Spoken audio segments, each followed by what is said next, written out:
Hello and welcome to Rotten Reviews, and today I have a little bit of a special movie review for you.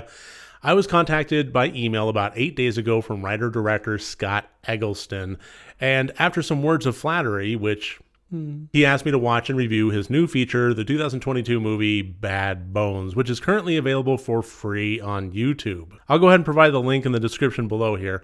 But yeah, he basically said here, I'm not sure if you review films based on requests such as this one, but I'd love to see your reaction to this project and how well it worked/didn't work for you. As a filmmaker, I'm also a constant student, and your feedback will only help me make better films in the future. I am... I used to make a promise before I started getting inundated that anybody that came to me with their movie I would watch and review. But yeah, I got inundated, and I'll still take those requests. I just don't make any promises by it. But no, this was a very lovely email, and I was very happy to take this project on. So yeah, I made some time. I watched Bad Bones, and here we go. This movie centers around the characters of Jen and Russ, played by Madison Bullock and Chris Levine, respectively. And Jen is afflicted with an unspecified ailment. She is dying. It never really kind of goes into a whole lot of detail. She looks perfectly fine all throughout the movie, but we kind of have to take it at the word that she is in the last legs of her life. And her husband Russ is just trying to make her as comfortable as possible. At the same time, he is an author of horror novels, and he has to come up with his next book, his next idea. And in the spirit of that, he goes ahead and rents or buys a house specifically chosen because the previous occupants mysteriously disappeared. So already getting some shade to the movie Sinister. However, instead of going up into the attic, Russ instead goes down into the basement and finds a crawl space there with some mysterious things that require some level of experimentation with some nasty consequences. And then the horror aspect of the movie really kind of picks up. Now, this review is going to be spoiler free. I'm going to be talking about it in a little bit more of a casual conversational sense. Specifically because I am kind of approaching this from the point of view of a filmmaker has reached out to me, especially when they contacted me with the specific notion of wanting feedback and trying to be a better filmmaker down the line. And I really do appreciate that. So that's the kind of spirit in which I'm taking this. So as far as my thoughts on this movie goes, there were some aspects of it that I really liked, and then there were some that I really didn't. And as far as what I really didn't like about this movie, I would have to say it was the movie. So let me explain what I mean by that. What Russ finds down in the basement and the experimentation that kind of gets the ball rolling with a lot of the plot elements of this was really good, in my opinion. It was low budget. It was quiet. It was pretty much just, a lot of unspoken experimentation. And if this sounds like a compliment, well earned. I honestly was getting some kind of shades of Primer out of it. Not quite on the same level, but even so, it brought Primer to my mind at the very least. So, that's not nothing.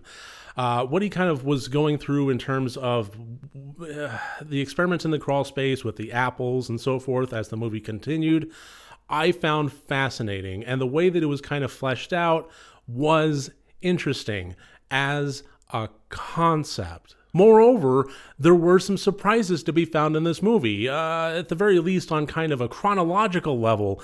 Some aspects of it I really did see coming. However, they happened a whole lot sooner than I thought they would and did blindside me. So by the time they actually popped up, it was like, oh, crap, okay, we're doing this now.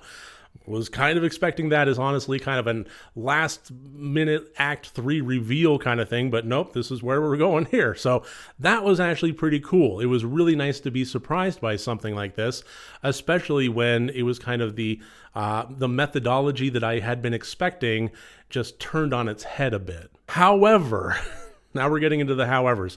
As you may have heard me say many times, especially in movies that went from short films to full-length motion picture adaptations of the short films, a concept doesn't always take you into the quality movie realm. An hour and a half is a lot of fill time for a concept to actually be fleshed out. And I think that as a full-length motion picture, the story really did kind of suffer overall.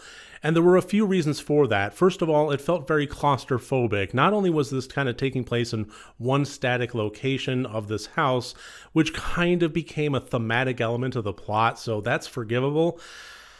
However, it was mostly just these two characters. And a two-character movie is extremely difficult to plot. There are more characters than that in this, but 95% of the screen time is devoted to simply Jen and Russ. And that's a lot to put on their shoulders. If they had some good chemistry with one another, with some snappy dialogue and some, witty repartee, maybe you could get away with it. But unfortunately, I really didn't feel any chemistry between the two, so having them principally be the characters on screen for 95% of the runtime with no chemistry between them, that was a lot to ask, and the movie kind of fell apart in large part because of that, but not entirely because of that. There's a lot to put on the actors' shoulders, but it's even more when the dialogue really just doesn't really flow naturally. It doesn't sound natural. And it's not so much the delivery, although I'm sure that was a bit of a part of it, but it was also the writing as well. It seems like whenever there was kind of any emotional scene, loving, fearful, anything like that, angry, anything that kind of went from a place of calm to emotion, high emotion of some sort, it just felt so unnatural. Just the dialogue as it was written on the page, just the words that they were speaking, nothing about it actually felt genuine or real. And that's a really difficult thing to pull off. Realistic, engaging, dynamic dialogue between two characters for an hour and a half runtime, that's a lot. So I'm not saying that writing things like this is going to be easy, far from it. Just pointing out that there's something to be said for natural dialogue, and this really just didn't hit those marks. As an example, there were several scenes, way too many scenes. In fact, more than 0, which is too many, but there were more than 1 scenes in which Jen and Russ are talking with one another, telling stories about the past, about a trip that they went on, anything like that. And it starts out with, remember when we did this? And then it would go back and forth and back and forth. And do you remember we had that tent with the wood stove and we forgot to pack it properly before we fell asleep? And we woke up freezing. Well, you were in the tent and you refused to get out of the tent to go to the bathroom because it was so freezing outside. When was the last time you were with your friend or your partner or anybody else and recalling stories of the past where you actually had dialogue like that, where you just kind of went over the basic facts, bullet point beats of the past event, trading back and forth like that? Typically, you would add something about how you felt during that moment, or some other little detail, because this is something that you both shared and you've probably both talked about in stories to other people when you were talking to a group of friends. Let's tell you about the story of the time the washer broke while we were on our trip, that kind of thing. But just two people in a room alone together to be bringing that up and repeating these little factoids back and forth, it just didn't feel real. If I were to just kind of spitball an idea as far as how to rectify some of these issues, the biggest one that I could think of is bring in more characters. We kind of get introduced to Russ's agent or publisher or some such towards the end of the movie. And I honestly think that if we had a third character like that brought in earlier, that they could actually be telling these stories to. If you really, if you don't have the budget to actually go on location and film them in a flashback sequence, at least have them telling the story to somebody else. Have them entertaining folks at, just kind of a wine and, movie get together kind of thing, and tell the story over a couple of glasses of vino. Something along those lines where it's not just them. And then we would also have another character that while Russ is going through his experimentation phase of what he's finding in the crawl space, something that he can be bouncing ideas back and forth with somebody else, because largely Jen is kept in the dark as far as what Russ is actually doing. And that means that all of his experiments and so forth is dialogueless, which again, that was really kind of nice in its own little way as far as, like bringing out that primer thing that, popped into my mind there. But it can only go so far. At some point, some of the results are, what his line of thinking as far as, now he's found what this does. He's kind of interested in it in this fashion. Time to actually talk about what's on his mind, what his goals are, what his thoughts are, what his feelings are, things like that, and communicate them. And there's really no way to do that if he's keeping Jen in the dark and we're not introducing any other characters, aside from having voiceover. And I'm not Brian Cox in adaptation, but even so, voiceover is it's a tricky thing, so I'm not recommending using that. But having a brother or a cousin or a friend stop by would allow another character to come into play and actually have Russ and Jen both kind of flesh out what they're about, how they're feeling, and if they are keeping each other in the dark, we can have still that sense of character dynamics and character growth as the movie progresses. And that actually brings me to my last point, which may sound at first listen like I'm contradicting everything that I've said up until this point, but having things be communicated with no dialogue can work.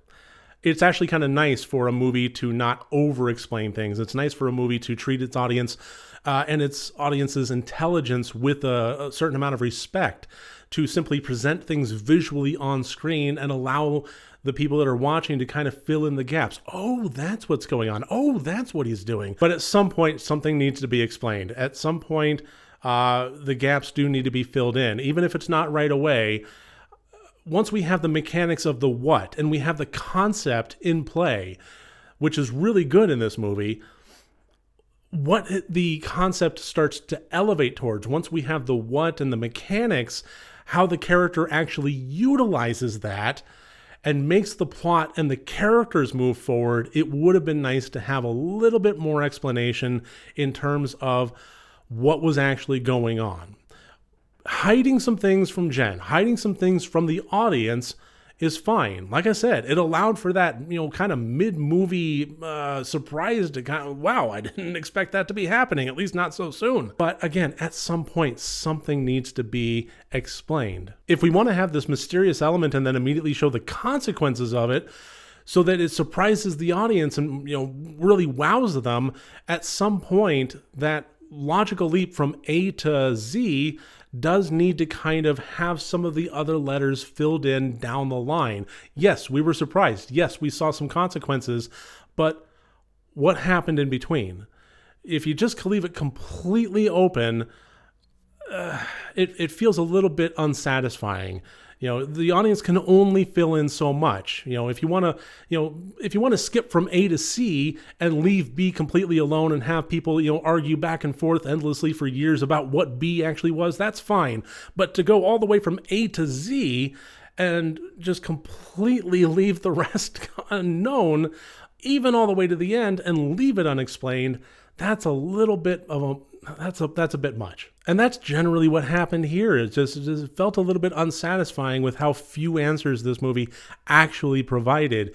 Yes, by that mid-movie reveal, I was surprised, and I realized what had happened on an outcome level to a character. But how, why, when? All up in the air and never really got addressed. And it kind of makes me think of a bit of a golden rule of movie making, is that every scene should further the plot. Every scene should further the story at the very least, be that character development or actual events of the plot. I've seen some great deleted scenes in movies that I could see, like, just some fantastic stuff as far, like, the movie Unbreakable, another scene in which Bruce Willis was lifting weights and this time surprising the, football players at the college gym where he worked.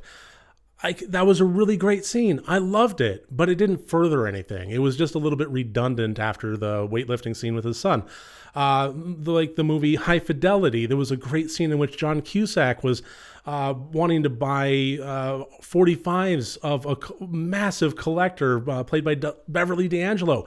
Great scene, but it did nothing to further the character or the story, and it was cut. And I love watching it, but I can understand why it was left out of the movie. So I think that that's kind of the thing, is every scene in a movie should be kind of evaluated for how is this moving the plot forward. And also, if you have an idea of what you're trying to communicate to the audience, you need to be thinking about what about this scene is accomplishing that. How is it going about that? How are we communicating this idea? Because that's the thing I could really kind of tell about this movie, and with Scott Eggleston's writing and directing and so forth, which I thought actually had a lot of merit, and I'm very much looking forward to seeing what Scott puts out next. But I really kind of got the sense that there was this idea, but it wasn't properly communicated in every scene.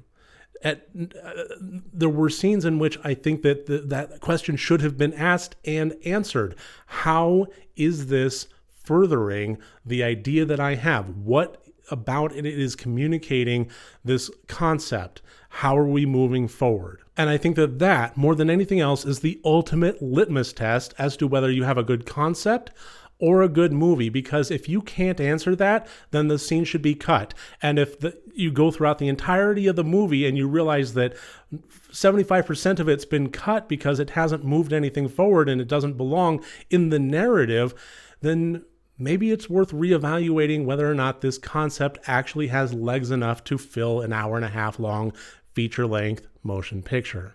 So that's my review of the 2022 movie Bad Bones, which, by the way, great title. I really did like that. The idea of the term that's been prominent in especially like flipper house flipper stuffs, of a house that has good bones, bad bones. I like that. That was clever. Good title. But that's my review of 2022's Bad Bones. I hope you like this video. Scott, I hope that I really did. This was certainly not the worst movie I've ever seen. There were parts of it that I really did genuinely enjoy.